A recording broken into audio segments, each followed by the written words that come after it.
Hello class, this is the last video lesson of today's lesson, which is 5.5 day 2 notes, and this video lesson is going to be doing the last 5 problems on these notes. So with these 5 problems, what we're doing is we're multiplying and dividing radicals that have variables in them.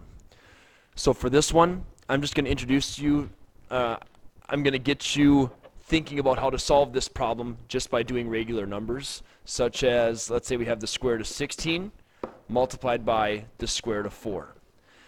Now if you saw maybe a 5th or 6th grader solving this one, they would say the square root of 16 is 4 and the square root of 4 is 2. So 4 times 2, and they would get the right answer as being 8. However, we're going to use a little bit of a different property to solve this. Watch what I do here. The square root of 16 times the square root of 4. As long as these two have the same index, which they do, it's an understood 2 right there, it's the square root. As long as, like I said, as long as you're in that same world, you're in the square root world, you can combine these two to say it's the square root of 16 times 4. You can put everything under one big radical. And 16 times 4 is the square root of 64. And what's the square root of 64? It is obviously 8. So either way you do it, you get 8. The reason why I show you this second way is because it's much more efficient when you have variables. This method right here isn't as effective with variables.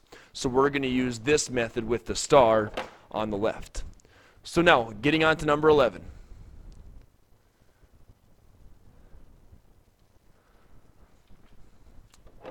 The square root of y to the 15th times the square root of y to the 7th.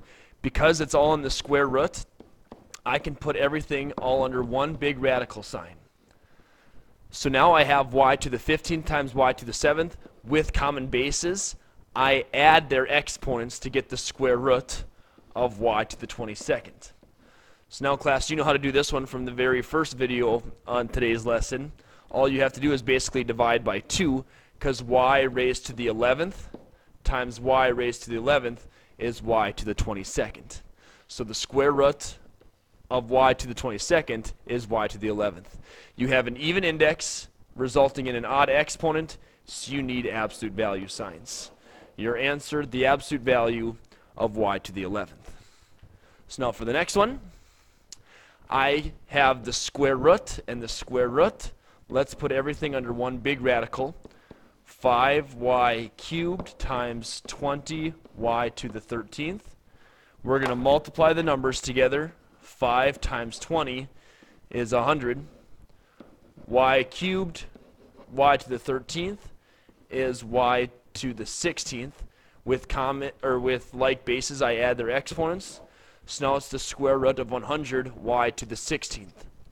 The square root of 100 is 10. The square root of y to the 16th is y to the 8th. I have an even index, or I have an even exponent rather, so I don't need to worry about any absolute value signs.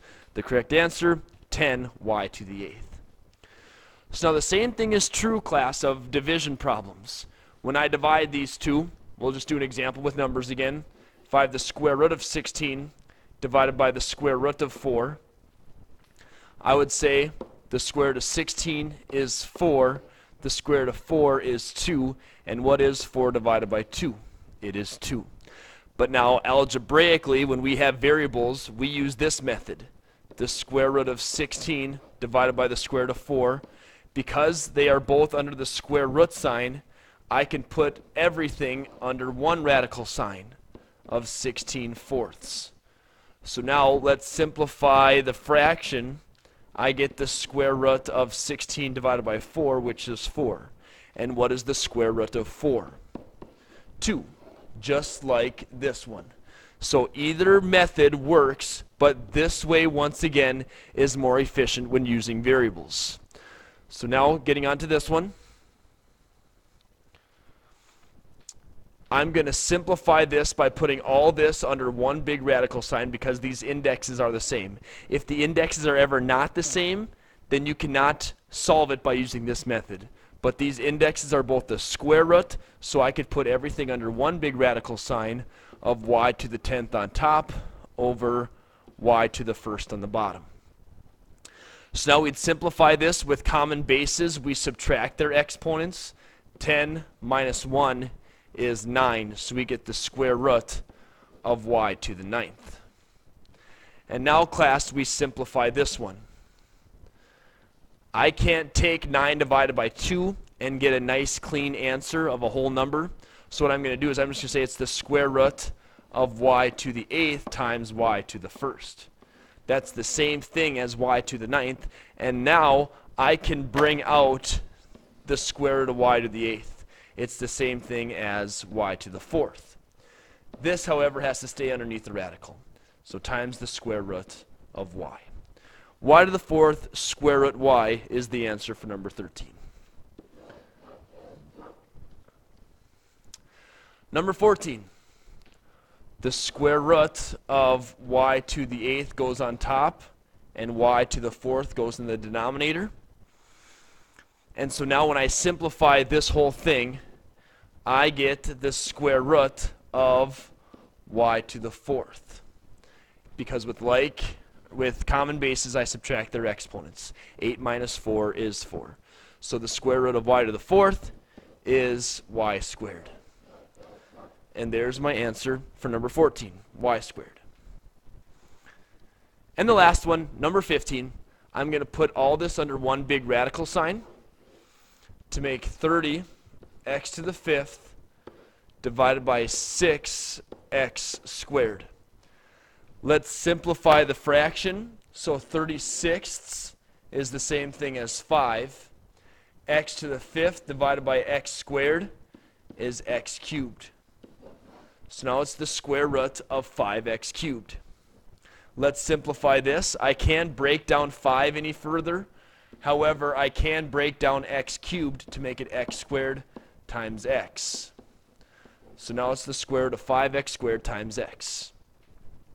I can bring out the square root of x squared to make it an x on the outside, and then the square root of 5x remains inside. This and this stay inside. And this is x raised to the 1st power, so we have an even index that results in an odd exponent, so I need absolute value signs. The absolute value of x times the square root of 5x. This is our answer for number 16. All right, I hope that lesson made sense to you. Be sure, class, that you come up to me with any questions that you have on Excel math, because I really want to help you out with that if something is still a little bit unclear. So your assignment is 4 objectives, 55, 56, 57, and 58.